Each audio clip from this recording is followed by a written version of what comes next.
Ndị Igbo ndewonu, aha m wụ Maazị Okoli ojele Igbo ozi. O nwere ihe nsị ka anyị kpaa nkata tata maka na ndị gboo na-asị na ihe na-eme na ọ na-adị mma ka ụmụnne gbaa izu. Ihe na-emezi n'ala Igbo kịta wụ na anyị ada agbazi izu. Oge ndị nna nna anyị ha ihe sie ike, obodo apụọ, ndị ichie, ndị nze na ọzọ, ndị elders, ụmụnna apụọ n'ilo gbaa izu, kwekọta nekwenụ ka a ga-esi wee mee ha abata ekwuo ya, obodo emewe ya. Unu nene ihe na-eme tata na Tinubu's administration a, o doro ewu na ọkụkọ anya na enwego ihe ọgụ ebidoro imegide ndị be anyị. Mana ọwụhụ maka ọgụ aha ka m bịara ikwu okwu ya tata. A sị na mmiri onye ma na ọ ga-ezo, osibi ya pụwa, ọkwado akwado, aịda na iwere akwụkwọ ụka m ma ọ na iwere umbrella wee pụwa. Ihe m chọrọ ịjụ wụ ndị isi ndị Igbo, ndị nna anyị, ndị nne anyị, gọvanọs anyị, ndị senators, ndị nọ na House of Representatives. Ajụjụ m chọrọ ịjụ ụnụ tata, ọnụ ụnụ ahụbeghị mmiri ya na-achị izo? Ọnụ ụnụ afụrọ ife na-eme na Lagos? Ọnụ ụnụ afụrọ agenda this administration? Ọnụ ụnụ ahụghị ihe na-eme na social media ndị a ebe ọwụ na ndị Igbo anọ na ihe na-eme na Ghana, na ihe na-eme na Canada, na ihe na-emegasị ebe ndị ọzọ, even na Turkey. O nwere ebe ndị Igbo ga-aga tata, na Pakistan, ịpụtazie akwụsị sọsọ ndị Igbo. Unu oche na ihe a na-eme gba aka? O doro unu anya na enwere ndị na-enye imigreshọn obodo ndị ọzọ na-ede akwụkwọ na-edegara ndị a? Ọwụghị ya ka m bịara ịkpa tata. Unu pụta, Lagos bụ kapital Nigeria, ya mere ndị Igbo ji nọrọ ebe ahụ oge agha gwụrụ. Nna anyị ha onye ọwụna agbaga ebe ahụ ka ọ chọta ka a mara ka a ga-esi mee ihe ka ezinụlọ dị mma. Mana ihe na-emezi kịta na o ruo onye kwarụ pụọ, onye nọ na be mmadụ a na-asị ya pụọ, ọ na onweghị be. Ihe m ga-ajụ ndị Igbo, gọvanọ Hope Uzodimma, Igbo gọvanọs, biko ka m jụọ unu ọ ghọtara na Sam ọnụ n'aka Mbakwe kpọrọ ndị Igbo oge aka nwere m Imo, sọsọ na Imo na Anambra, anyị niile tụọ ego wee meghee cargo airport nọ n'Imo steeti? Gọvanọs nọ na Eastern part of Nigeria, ajụjụ m na-ajụ unu ọ ga-asị na unu amaghị na cargo airport a nwere ike wụrụ anyị awala ihe ndị ọcha na-akpọ lifeline? Ọ bụrụ na Hope Uzodimma ghọtara ihe mere Mbakwe ji wee rụọ airport ahụ, onye epere m mpe, adị m very small oge a na-atụ ego ahụ, and echetara na atọrọ m 5 naira. Ego nna m nyere m were jewe gọọmenti kọleji Ụmụahịa, eso m tụọ ego ahụ ewee rụọ airport a. Ihe a ndị Igbo na-eje na Lagos eje anọrụ, ọ na orubeghị oge Eastern gọvanọs unu niile, gọvanọ Oti, Enugu steeti gọvanọ unu niile ga-aba n'ime unu kpaa nkata, gbaa izuka ụmụnne.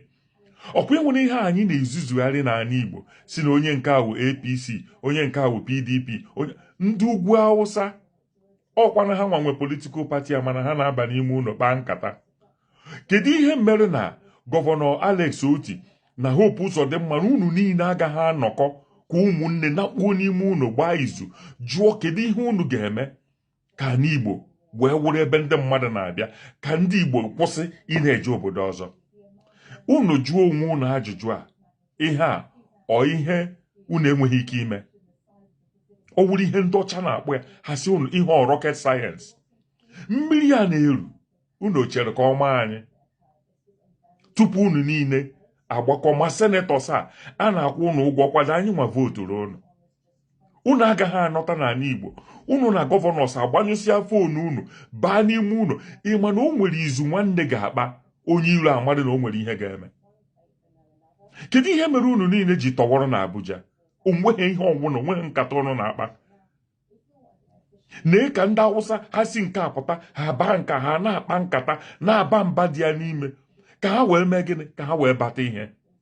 kedu ihe unu na-akpado, kedu nkata unu na-akpado, kedu ihe anyị chọrọ ime for 2027 ka hapụgodo nke ahụ. Ekwuo n'ihe gbasara steeti polisi onye ọwụna ọ dị ụnụ ka federal gọọmenti ọ ga-emerịrị ya. Onweghị obodo na-enweghị vigilante, onweghị obodo n'ala Igbo na-enweghị ya, onweghị obodo na-enweghị PG. Ọkwa ụnụ kpọkọta ndị PG, ụnụ akpọkọta ndị vigilante, nye ha ihe niile ha kwesịrị iji wee rụọ ọrụ, plesie ndị on salary, nye ha inshọransị ha kwesịrị ịnụ.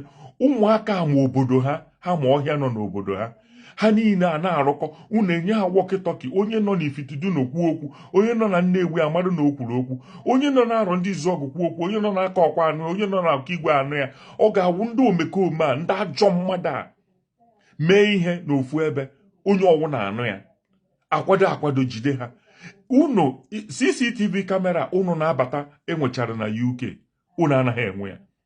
Kedu ihe mere na ala Igbo tata ya agaghị enwe database ebe ọwụ na onye ọwụna bi amara ebe onye bi? Telefon nọmba niile amara ka esi atrak nọmba. Onwe ebe n'ime ọhịa a particular telefon nọmba pụtara ju, ndị nche aba ebe ahụ jụọ kedu ihe mere ya na-akpọ ya telefon cluster. Ọhịa niile na-egodo ihe na-eme n'arọ ndị Izuọgụ, ewere mmadụ gbuo, onweghị ihe unu niile kwuru. Ọ maka nọ na ndị Izuọgụ gọvanọs the whole Eastern State, unu agaghị edeclare state of emergency, mara ihe unu na-eme n'obodo. But now anyị nwere cargo airport, kedu ihe anyị ka na-eme na Lagos, na-eme importation through Lagos.